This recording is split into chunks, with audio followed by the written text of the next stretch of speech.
Hi, and welcome to the latest episode of Cheap Homes. I want to apologize for that last video I made. I really, I guess I was a bit tired and not too interested in what I was saying. Um, anyway, I was able to get a Strathmore Uranium. I sold that at I averaged in about 64 cents, 64 and a half cents. Um, I bought it at average in at 59.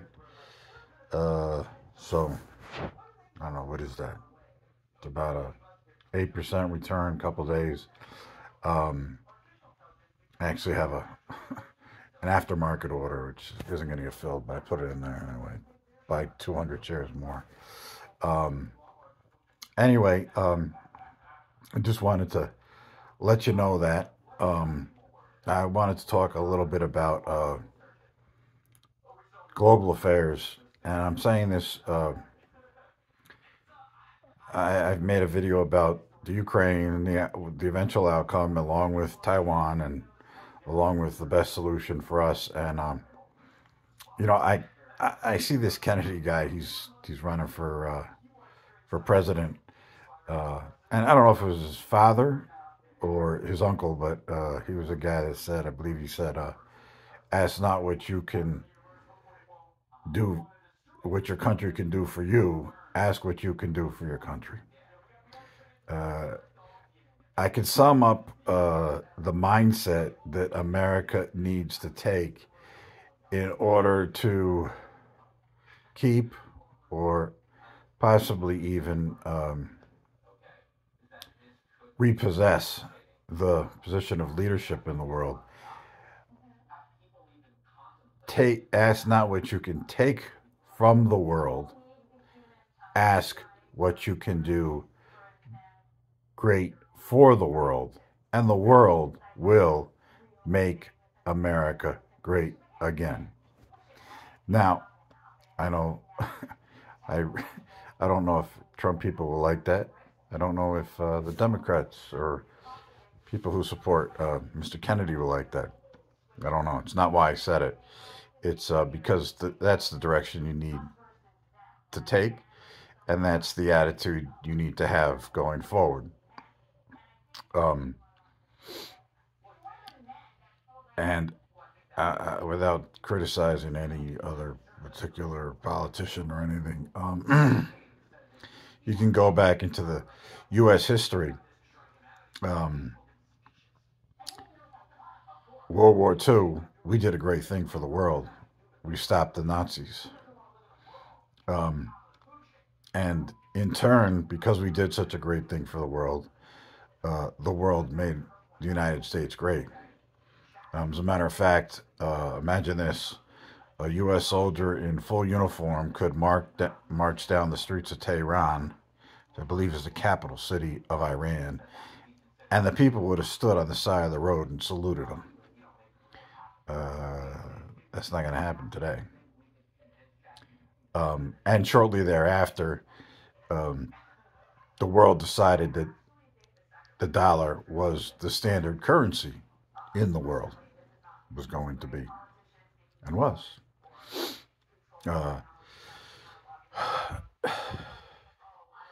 but well, I'll just say recent economic policy with tariffs, et cetera, led to a lot of countries who didn't normally have a economic trade relationship, or they were doing all kinds of trade that they weren't normally doing because they had tariffs this way or that way. Or in Ireland, we had a tariff on our whiskey. We didn't mind. Just meant we had a lot of cheap whiskey to drink. And the Chinese bought our chickens and uh, whatever else we had, our beef, everything, which they normally didn't. But we were able to export those goods in large quantities to them.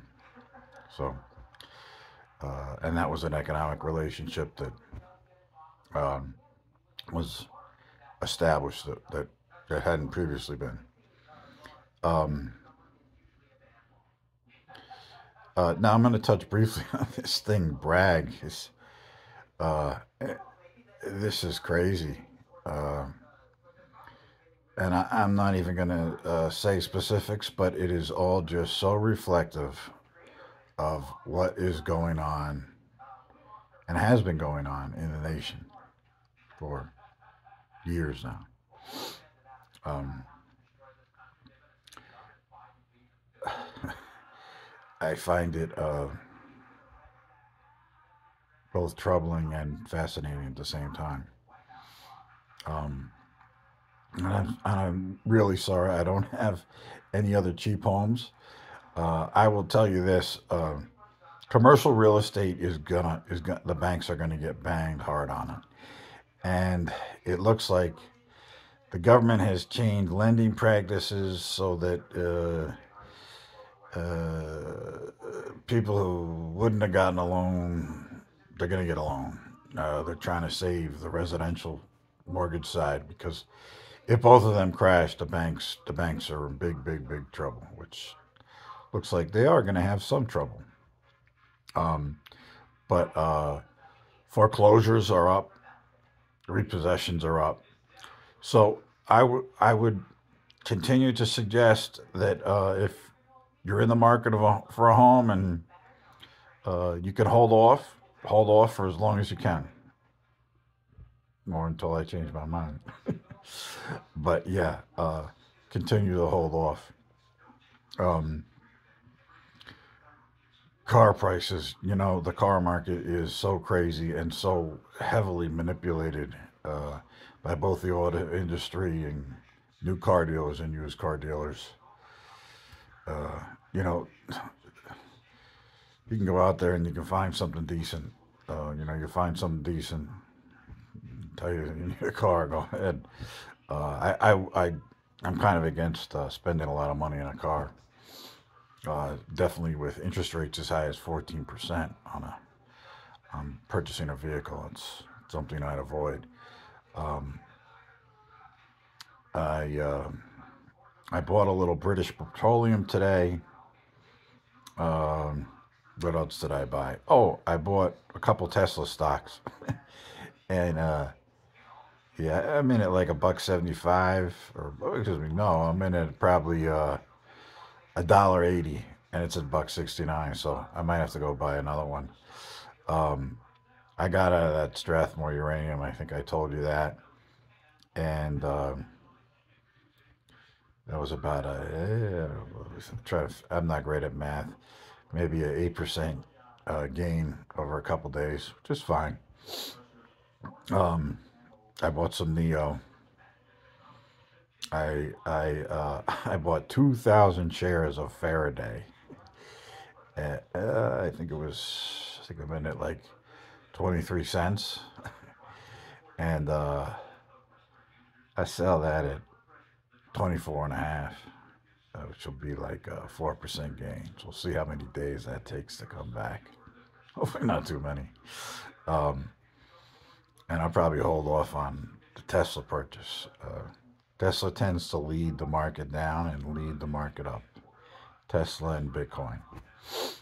Um, and you know, I look at the purchase of British Petroleum. Well, it's a hedge against the gas I got to put in the car to pay for the upswing in the stock. I also bought some Volkswagen. Uh, Trying to think what else I bought. I think that's it. Uh, the Neo I have is selling at $9.99. I'm in there at like $8.15. Oh, that much. And actually, that's just to sell 10 of them off half of them. Um, Trying to think if there's anything else I bought. No, I don't think so. Um, One thing, well, we'll see how fast this Petro Yuan takes off. It's backed by gold and minerals, like I think I had talked about. But as that becomes more and more the standard currency in the world, all these dollars that have been used, like I had spoken of before, they're going to come back here, and there's going to be potentially, well, eventually an influx. If that happens, an influx of trillions of dollars back into the U.S. domestic economy, supply and demand. It'll create a tremendous amount of inflation.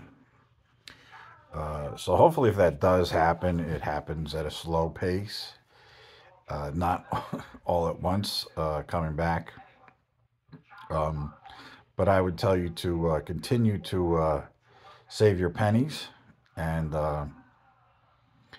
like they say on Wall Street, you just wait for there's blood on the street, and then you go in for the kill. Now I'm kind of playing around a bit myself, as you hear, doing a little swing trade here and there.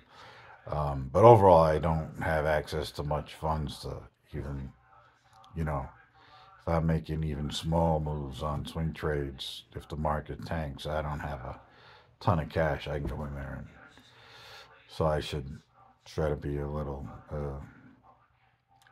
not so much, have so much money in the market. I try to be disciplined. Sometimes I'm not as disciplined as I would like. But if please like and subscribe, and nobody ever leaves any comments. If you want to scream at me, go ahead, scream. Want to call me a name? I'm okay with that. I just like the attention. Anyway, you have a good day. Bye bye.